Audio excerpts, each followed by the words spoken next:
Most time, Brandy, people don't want to go through the crushing. Yeah. Yeah. That's the hardest part. It's the hardest part. Yeah. And let me tell you, I leaned into it Yeah.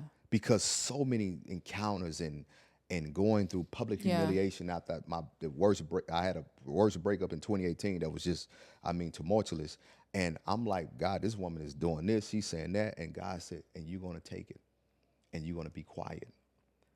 And that made me dig deep and to discover who I was, because He said, until you have walked in it, you can't talk about it. So, and it gave me this wide range of insight, because oftentimes we're talking to people with knowledge and not enough wisdom. Yeah. Wisdom is the knowledge that you apply. Knowledge is what you learn. And God said, you're going to be different in this space. And I leaned into all of the moments because I realized I'll be wine longer than I will a grape.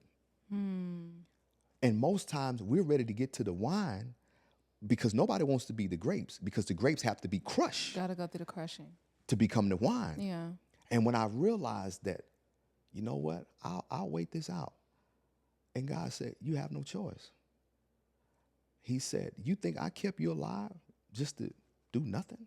Yeah. Because I begged him, I said, can I not be well known? I hate being well known because I grew up in such a space where I'm the only boy. So I was okay with not being seen. Yeah. I've never loved the spotlight. You know, some people just want to be like, I'm the person that will go to a city and won't go anywhere because I don't want to, because I be at home and people, hey man, you changed my life, and nothing wrong with that, but I'm just like, I don't need that. And I said, God, please do not. He said, it's time. It's time for you to go out into the world. It was the strength. I cried. And I never forget, Bishop Jake said to me, he said, it's time to come out of the pews. He said, stop hiding. Stop hiding.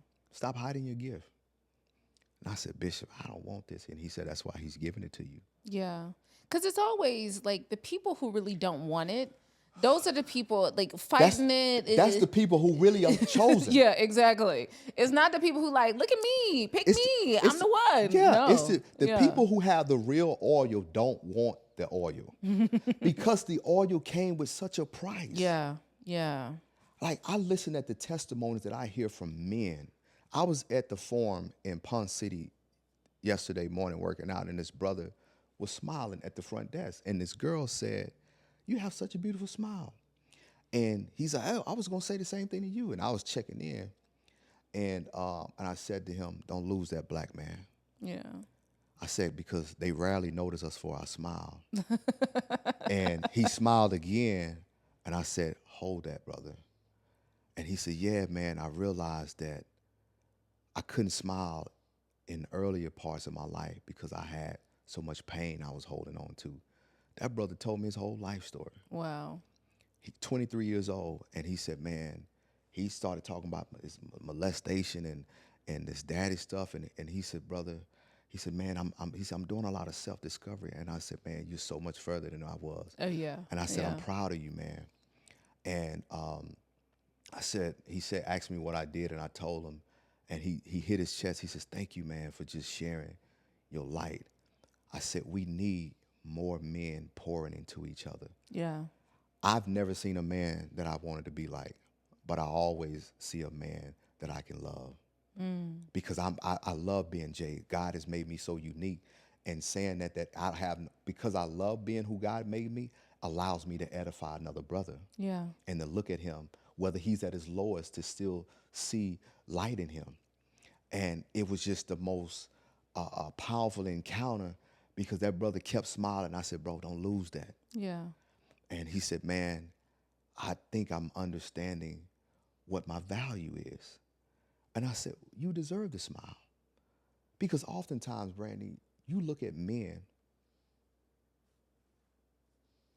I mean, it starts at a young age, Jay. It starts at, like, you know, I mean, even like my nephew who's 8 years old, and he's in so big in the pictures.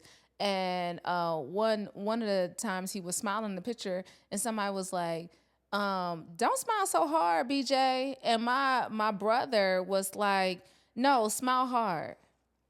Smile hard. Because in a few years, we're going to be begging him to smile.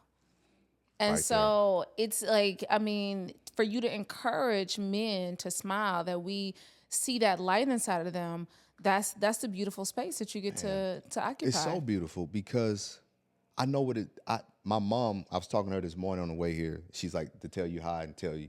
And I said, love her. First of all, I yeah. love you online. She's You're like, so hilarious. She said, tell Brandi hi and tell her I love her dad. I said, all right, mama, all right.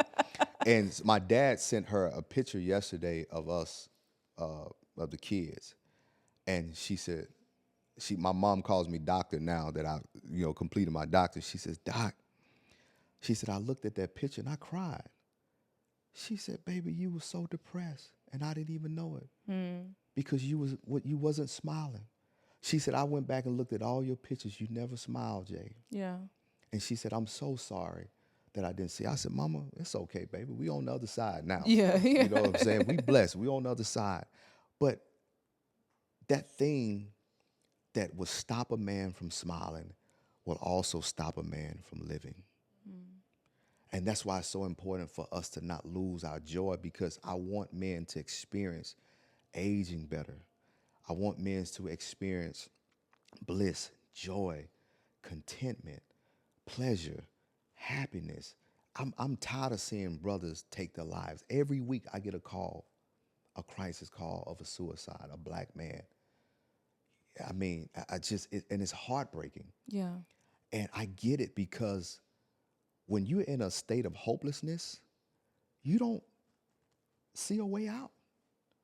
And when you listen to these brothers, when you listen to what has been spoke about them, what has been said historically, in order for the black woman to receive assistance, he can't be in the house. He couldn't be in the house. Yeah. And this is why I'm telling sisters, you're wanting these brothers to get healed, baby, it's going to take some time. Yeah. Because you have to look at the programming that was done to us as black boys that has now metastasized into these men not really caring. They're withdrawn. They become disassociated. And I have to tell women, stop wanting him to be healed because you want a husband.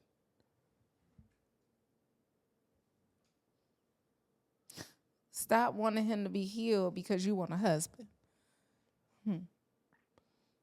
Let's get him healed for him so he can make better decisions for himself, so he can see his own light and not have to worry about his light being turned on or being turned off if he can or if he cannot provide.